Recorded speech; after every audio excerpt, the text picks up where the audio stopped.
It started with a whisper from the dark, not a sound anyone could hear, just a pattern buried in radio static, picked up by a giant dish nestled in the dry hills of northern Chile. Scientists had been listening to the sky for decades, hoping for a sign, but most had given up. Then in the fall of 2037, something changed. The signal wasn't random noise. It repeated, clean, precise, almost musical. At first they thought it was a glitch, maybe a satellite echo or a secret military test. But after weeks of checking, rechecking, and calling in experts from around the world, they had to face the truth. This was not from Earth. The message was strange. It didn't use words, not at first. Instead, it used math, prime numbers, geometric shapes, pulses that matched the rhythm of hydrogen atoms. These were universal signs, the kind any intelligent species might use to say, "We're here and we're trying to talk." But as the team dug deeper, another layer emerged. Buried beneath the math was something else, urgency. Repetition with rising intensity. Pauses that felt like gasps. And then, after months of decoding with help from linguists, AI pattern matching, and even musicians who studied rhythm as language, they understood. It was a plea, not for contact, not for curiosity, for help. The signal came from a planet orbiting a small dim red star about 42 light-years away. The world, later named Vela Prime by astronomers, was dying. Its atmosphere was turning toxic, its oceans were acidifying, and its native life was collapsing under a chain reaction no one there could stop. The beings who sent the message described themselves as gentle, slow-moving, deeply connected to their environment. They hadn't built cities of steel or flown rockets. Their technology was subtle, grown, not forged. They lived in balance for thousands of years. But balance had broken. When the decoded message was finally shared with world leaders, reactions were mixed. Some called it a hoax. Others worried it was a trap.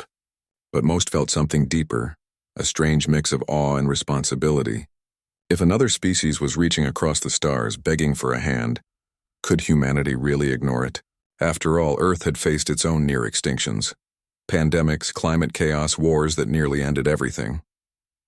Maybe this was a chance to do better. Within a year, an international group was formed, the kind that only happens when the stakes feel cosmic. Scientists, diplomats, engineers, and even ethicists from dozens of countries came together under a new body, called the International Xenorescue Initiative, or EXI.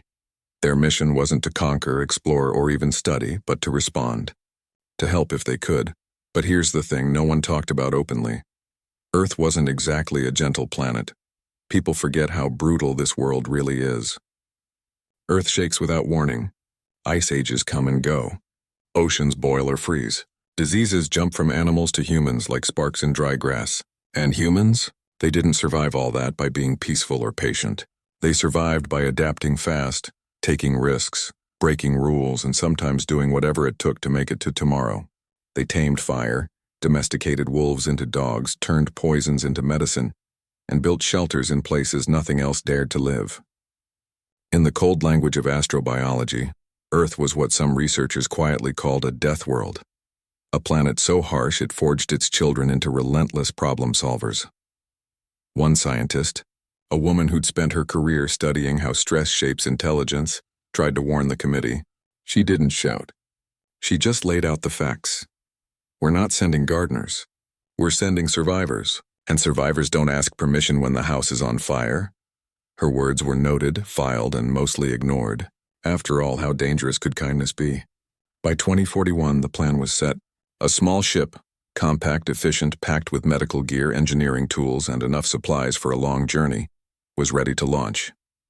The crew wasn't made of astronauts in the old sense. They were crisis responders. A trauma surgeon who'd worked in war zones, 2 engineers who'd rebuilt cities after earthquakes, a linguist who'd learned forgotten tribal languages in remote jungles, and 2 former military personnel retrained in disaster relief. They weren't heroes in capes. They were practical people who knew how to keep others alive when everything else failed. As the ship, named Odyssey 7, lifted off from a quiet spaceport in the Pacific, millions watched online. Not with the wild excitement of a Mars landing, but with a quiet, nervous hope. This wasn't about planting flags. It was about answering a cry in the night. Back on Earth, life went on. Kids went to school. Politicians argued. Farmers planted crops. But somewhere out there in the endless black between stars, a tiny vessel carried not just people but a question. What happens when the gentle ask the hardened for help? No one knew it yet, but the real story wasn't about the aliens. It was about what humans would do when faced with a world that played by different rules, where kindness could look like violence and salvation could feel like invasion. The signal had been clear. The response was human. And humans, for all their flaws and fire, never do anything halfway. The journey would take over 40 years, thanks to the limits of physics and the vastness of space. Generations would pass on Earth before the crew even arrived. But the message had been sent. The promise made. And somewhere on a fragile blue planet, people held their breath, wondering if they'd done the right thing by answering a call they barely understood. Because sometimes, the most dangerous thing in the universe isn't a monster or a black hole. It's help, delivered by those who've never learned how to be gentle. Back on Earth, while the rescue ship Odyssey 7 crawled through the silent dark toward a dying world, life didn't stop. People kept working, loving, arguing, and dreaming. But something had shifted, quietly like the first chill before winter. The idea that we weren't alone had always been a fantasy, a late-night thought over coffee or a sci-fi movie. Now it was real. And not only were we not alone, we'd been asked for help. That changed everything. Governments shared data more openly than they had in decades. Universities opened new departments overnight. Kids started drawing aliens in school. Not as monsters with laser eyes, but as fragile beings with big eyes and long fingers, reaching out across the stars. Hope had a new shape, but not everyone was celebrating. In a small university office tucked away in a building most students never visited, a researcher kept digging. She wasn't part of the big committees or the flashy press conferences. She studied how life adapts or doesn't under pressure. Her work wasn't about aliens. It was about Earth, about why humans could survive in deserts, tundras, jungles, and cities all at once, while other species vanished if their one perfect patch of forest disappeared. She called Earth a death world. Not to scare people, but to explain something simple. Life here never got a break. Earth is loud, violent, and unpredictable. Ice ages, supervolcanoes, asteroids, plagues, predators that hunt in packs, plants that poison you if you eat the wrong leaf. Even the air can kill you if you climb too high or dive too deep. And humans? They didn't just survive that chaos, they thrived in it. They learned to read danger like a language. They turned fire into warmth, wolves into friends, rocks into tools. They fought, yes, but they also healed, built, and taught their children how to do the same. Their brains were wired for fast decisions, for bending rules when rules meant death. The Velani, the beings who sent the plea, were the opposite. From what little the signal revealed, their world had been calm for millions of years. No mass extinctions, no ice ages, no predators that hunted for sport. Their bodies were soft, their movements slow, their society built on harmony, not competition. They hadn't needed to be tough. Nature had been kind to them, and that was the problem. The researcher tried to explain this in meetings. Not with anger, but with quiet concern. We're sending people who grew up in a world where hesitation gets you killed, she'd say. They'll see a problem and fix it, fast, hard, and without asking if it's right. To them, saving lives isn't a debate. It's a reflex. Most people nodded politely. Some rolled their eyes. We're sending doctors and engineers, not soldiers, they'd reply. What's the worst that could happen? She didn't have a dramatic answer. Just a feeling deep in her gut that good intentions weren't enough when your whole way of thinking was shaped by a planet that never gave you a soft landing. Meanwhile, the crew of Odyssey 7 trained. Not just in spacewalks or alien biology, but in crisis response. They practiced triage and simulated disasters, collapsing buildings, chemical leaks, radiation bursts. They learned to make decisions in seconds. Who to save first, what to sacrifice, when to act alone. They weren't taught to wait for consensus. They were taught to move. One of them, a former field medic who'd worked in flood zones and earthquake rubble, put it plainly during a debrief. If someone's bleeding out, you don't ask if they believe in stitches. You just sew. That mindset made them perfect for Earth's emergencies. But Vela Prime wasn't Earth. As the years passed, the mission became part of global culture. Documentaries were made. Songs were written. Schools held Xenorescue Day, where kids built model ships and wrote letters to the crew. even though the letters would take decades to arrive, if ever. The world wanted to believe this was humanity's finest hour, a chance to prove we weren't just destroyers, but healers. But healing looks different depending on who's holding the needle. The researcher kept writing. She published papers, gave quiet talks, even met with a few high-level advisors. She never said, "Don't go." She just asked, "Are we ready to understand what help means to someone who's never known fear?" No one really listened. Not because they were cruel, but because hope is louder than caution, and who wants to doubt a rescue mission? Then in 2052, 11 years after launch, a strange thing happened. A second, much weaker signal came from Vela Prime, shorter, fainter. It didn't carry new data, just a simple repeating phrase translated as, "Still waiting, still hoping." It broke hearts across the planet. People cried in subway stations. Strangers hugged in parks. The crew of Odyssey 7 was already decades into their journey, frozen in sleep pods, unaware. But on Earth, the message lit a fire. Donations poured into the IXI. New tech was fast-tracked. Everyone wanted to make sure that when help finally arrived, it would be enough. What no one considered was this. Maybe enough wasn't what the Velani needed. Maybe what they needed was gentleness, patience, time, and humans, born of storms, shaped by fire, had almost forgotten how to move slowly. The researcher watched all this with a quiet sadness. She wasn't against the mission.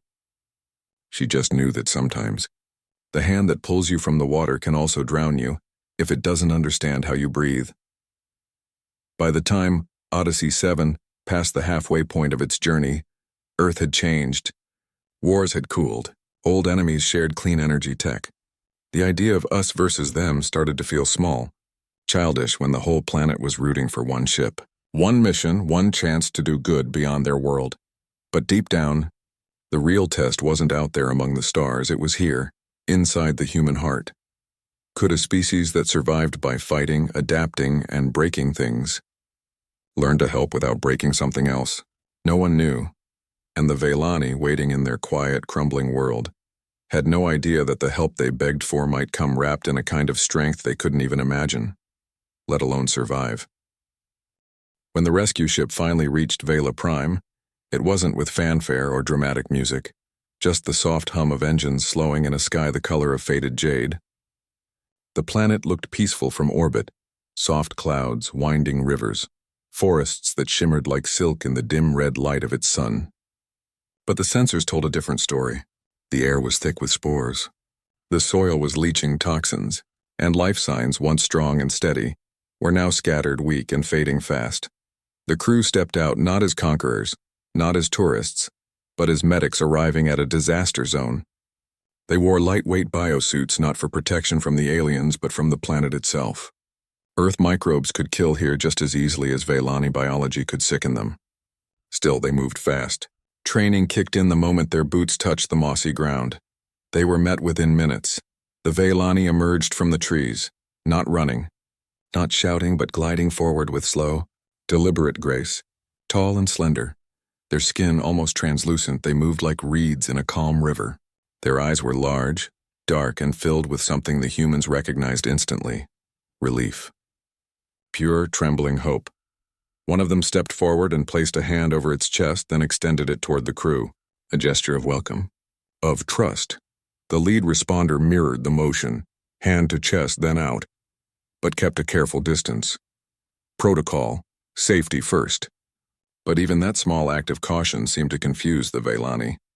To them, distance was a kind of rejection. Things went smoothly at first. The humans set up a temporary base near a clearing, using solar panels and compact labs that unfolded like origami. They offered water purifiers, nutrient packs, and medical scanners. The Velani accepted everything with quiet gratitude, their voices soft, their movements careful not to startle. But then, within hours, the first crisis hit. A young Velani, barely more than a child, collapsed near the camp. Its breathing was shallow, its skin mottled with red blotches. The humans rushed over. One of them knelt, pulled out a handheld scanner, and within seconds had a diagnosis: severe allergic reaction. Not to food or plants, but to something in the air the humans had brought with them. A harmless compound in their suit seals, maybe, or a trace of disinfectant. To Earth, it was nothing. To Vailani biology, it was poison. Without hesitation, the medic injected an antihistamine, a broad-spectrum stabilizer designed for unknown reactions.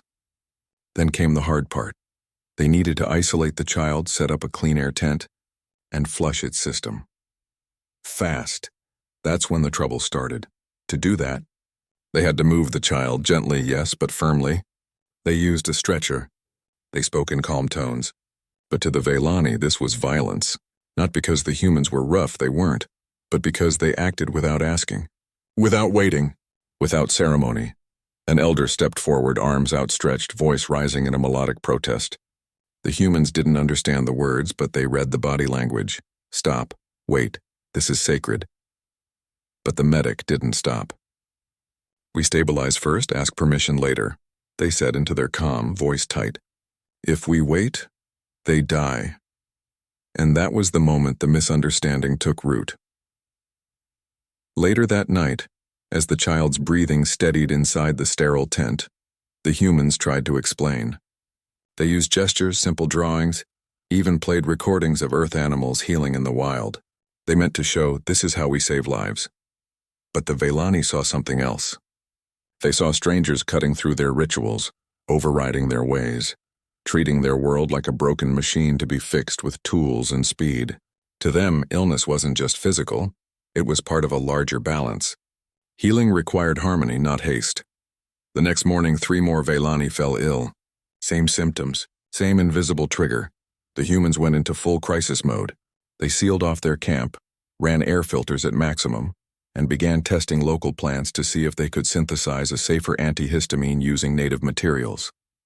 In their minds, this was respect, using the planet's own resources to heal its people. But the way they did it looked like invasion. They cut samples from sacred groves. They boiled leaves in metal pots. They used small charges to clear rock for a better waterline. Every action was practical, efficient, and life-saving.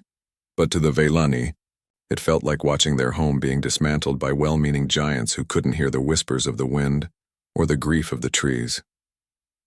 One afternoon, a Vailani elder approached the camp alone. They didn't speak. They just stood at the edge, watching as the humans drilled into the ground to install a filtration unit. Their expression wasn't angry. It was sorrowful, like they were witnessing the end of something precious, not just their world, but their way of being in it. The humans saw the look. They paused. One of them turned off the drill and walked over, hands open, palms up. We're trying to help, they said, though they knew the words meant nothing yet. The elder tilted their head, then pointed to the sky, not at the ship, but at the stars beyond. Then they touched their own chest and finally the earth beneath their feet. It was a full sentence in gesture. We asked for hands, not hammers. But the humans had only known hammers. Hands that built, yes, but also hands that broke, dug, forced, and remade. That night, around a low burning heater, the crew talked quietly. Not about strategy, but about doubt. Are we making it worse? Someone asked. Another replied, if we do nothing, they die. If we act, they suffer. What's the right choice? No one had an answer. Back on Earth, decades had passed. The world had moved on in some ways. New leaders, new crises, but the mission was still remembered. Children born after the launch grew up hearing about the ship that flew to save strangers. Statues were built. Songs were sung. But no one on Earth could see what was really happening. That help, when it comes from a death world, doesn't arrive softly. It arrives ready to fight, even when the enemy is silence, slowness, or a different kind of love. And the Vailani, who had never known a storm they couldn't wait out, had no idea how to survive the kindness of those who'd spent their whole history running toward the fire. By the 3rd week on Vela Prime, the humans had stopped sleeping in shifts, not because the danger had passed, but because exhaustion had blurred the line between duty and instinct. They were running on coffee, adrenaline, and the quiet fear that every decision they made might be the one that broke everything. The real problem wasn't the allergies anymore. It was deeper. The Vailani weren't just getting sick from Earth contaminants, they were starving. Their entire food chain relied on a soft, blue-veined fungus that grew in the damp caves beneath the forest. It wasn't just food. It was part of their biology. They absorbed nutrients through their skin by resting against it. It helped them breathe, think, even dream. But something was killing it. A new mold, gray, fast-spreading, and toxic, had taken root in the caves. It didn't just outcompete the good fungus. It poisoned the air around it. The Veilani couldn't go near their own food source without falling ill. For generations, they'd tried to coax the balance back. They sang to the caves. They left offerings of clean water. They waited, believing nature would heal itself if given time and respect. The humans didn't have time, and they didn't believe in waiting. They suited up, took samples, and ran tests in their mobile lab. Within 2 days, they had a theory. The mold was thriving because the planet's atmosphere had shifted slightly. More carbon, less oxygen in the lower layers. The change was tiny, almost invisible, but enough to tip the scales. Their solution was bold, fast, and very human. They proposed engineering a virus, a tiny, harmless-looking bacteriophage that would hunt down and destroy only the toxic mold, leaving the native fungus untouched. It was a trick Earth scientists had used for decades, like using one weed to choke out another. To the crew, it was clean, precise, and kind.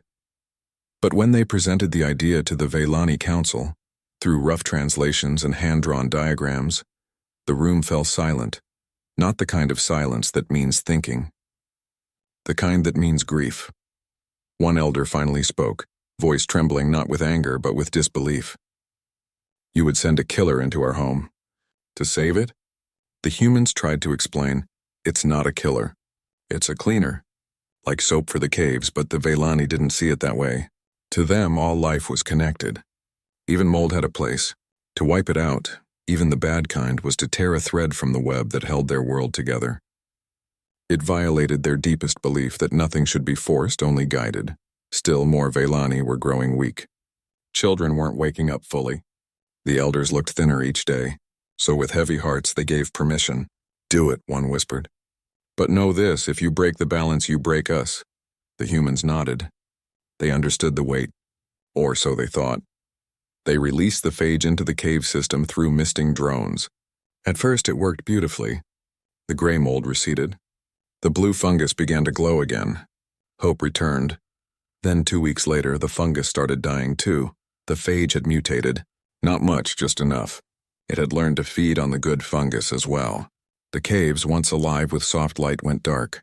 Panic spread, not loud but deep, like roots cracking stone. The humans were stunned. They ran new tests, recalibrated, tried to reverse it. But biology doesn't rewind like a video. The damage was done. Now they had a worse crisis, no food, no time, and a people who no longer trusted them. But humans don't freeze when things go wrong. They pivot. Within hours, the crew shifted plans. If the Veilani couldn't eat from the land, they'd bring the land to them. They'd build indoor farms, hydroponic bays inside sealed domes using artificial light and purified water. They'd grow nutrient-rich algae and engineered plants that mimicked the fungus's effects. It wouldn't be the same, but it would keep people alive. To build it, they needed space. And the only flat, stable ground near the caves was a series of low cliffs the Veilani considered sacred. Places where their ancestors' memories were said to live in the rock. The humans asked. The Veilani refused. So the humans did what they'd always done when lives were on the line. They made the hard call. One morning, while the Veilani slept, they used small, controlled charges to blast away part of the cliff face. Not much, just enough to level a patch for the dome foundation. The explosion was muffled, precise, over in seconds. But to the Veilani, it was like hearing their history scream. They gathered at the edge of the camp, not in anger, but in silence so heavy it pressed on the chest. They watched as metal frames rose where ancient carvings had been. They saw humans drilling, welding, wiring, turning a place of memory into a machine for survival. One young Veilani, barely old enough to speak clearly, walked up to a worker and placed a hand on the warm metal frame. Then they pulled it back quickly as if burned. Their eyes filled with tears, not of fear but of loss. The humans saw it. They felt it, but they kept working, because in their bones, shaped by wildfires and floods and wars, they knew one truth above all. If you stop to mourn while people are dying, you become part of the tragedy. So they built. They tested. They fed the first batch of synthetic nutrients to the weakest Veilani. And it worked. Breathing steadied. Color returned to skin. But the cost was invisible and growing. The Velani began to split. Some came to the domes every day, accepting the food, thanking the humans with quiet nods. Others refused to go near the camp, calling the new food empty, saying it filled the body but starved the soul. Families argued. Elders wept. A society that had never known division was fracturing under the weight of survival. And the humans, they were tired, confused, trying to do good in a world where good looked like destruction. Back on Earth, no one knew any of this. To them, the mission was still a symbol of hope. But here, on this quiet, dying world, the truth was messier. Sometimes the hand that saves you also changes you forever. And the hardest part wasn't the work. It was realizing that maybe, just maybe, the Velani hadn't needed rescuing. Maybe they just needed someone to sit with them in the dark, without trying to turn on the lights. The rescue mission was never supposed to last this long. What began as a short-term aid operation stretched into years. The humans stayed because leaving would have meant watching an entire people fade away. But staying meant becoming something they never planned to be. Not just helpers, but teachers, builders, even enforcers of a new way of life. At first, the Velani resisted the lessons. They didn't understand why they needed to learn how to purify water with chemicals when rain had always been clean. They didn't see the point of storing food when the land had always provided. But as the old ways failed one by one, the young ones started watching, quietly, curiously. They saw how the humans moved, fast, sure, never waiting for permission from the wind or the stars. They saw them patch wounds with thread and fire, turn broken tools into new ones, sleep with one ear open. It wasn't graceful. It wasn't peaceful, but it worked. Slowly, a few Velani children began to mimic them. They practiced tying knots. They asked how to start a fire without singing to the wood first. They wanted to know how to fight, not to hurt, but to protect. Because something had changed in their world. Animals they'd once lived beside were now aggressive, driven mad by hunger and chemical shifts in the soil. A creature that once grazed peacefully now charged without warning. The humans didn't hesitate. They taught the young Velani how to build barriers, set alarms, and, when absolutely necessary, how to use simple stun devices to scare off threats. It wasn't violence. It was defense. But to a culture that had never known fear, even defense felt like betrayal. Still, the kids learned, and in learning they began to split from their elders. A quiet generation gap opened, one side holding on to harmony, the other reaching for survival. The humans noticed. They didn't push, but they didn't stop either.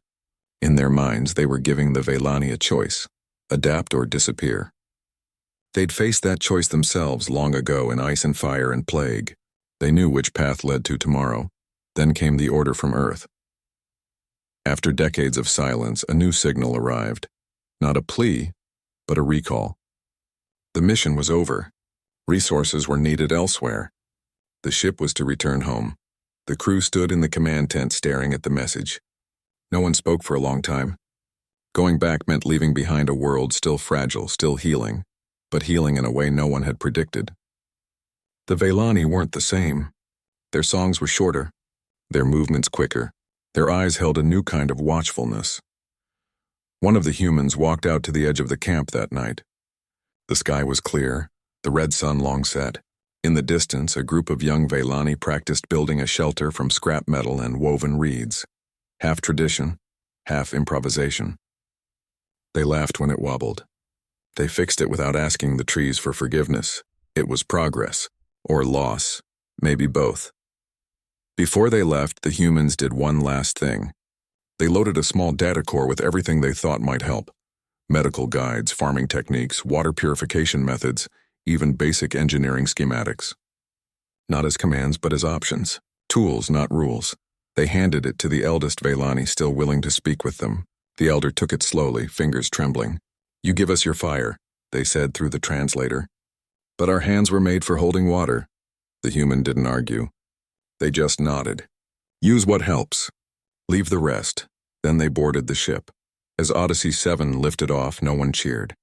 The Velani stood in silence, some with heads bowed, others watching the sky until the ship became a speck, then nothing. The humans didn't look back. They couldn't. Not because they didn't care, but because they finally understood the weight of what they'd done. They hadn't just saved lives. They'd changed a soul. Back on Earth, the return was met with parades, speeches, and tears of joy. People called it humanity's greatest act of kindness. Statues were planned, books written. But the crew didn't smile much. They answered questions politely, but their eyes were distant, like they were still listening for a whisper from a world they'd left behind. Years later, long after the celebrations faded, a quiet report surfaced, not from Earth scientists, but from a deep space listening post that never stopped watching Vela Prime. The planet was stabilizing. Crops grew in domes and open fields. The young Velani built clinics, schools, even small machines that cleaned the air. They hadn't gone back to the old ways, but they hadn't become human either. They'd become something new, forged in crisis, shaped by two kinds of survival, and they never sent another signal. Not because they were angry, not because they were ungrateful, but because they finally understood. Help once given changes both sides. And sometimes the deepest gratitude is silence. Decades after first contact, an old Velani, now a teacher to a new generation, was asked what they thought of the humans. They didn't call them saviors. They didn't call them invaders. They simply said, they answered when we called. We just didn't know we were calling to gods who knew only how to burn the darkness, not how to sit with it. On Earth, the researcher who'd warned about the Deathworld effect lived to see the mission's end. She never said, "I told you so." She just kept writing, teaching, reminding people that kindness isn't just about intention, it's about understanding the world you're stepping into. Because the hardest truth of all isn't that we're alone in the universe, it's that when we reach out to help, we carry our whole world with us, its fire, its scars, its relentless will to survive. And sometimes, that's exactly what saves a people. And sometimes, that's exactly what breaks them.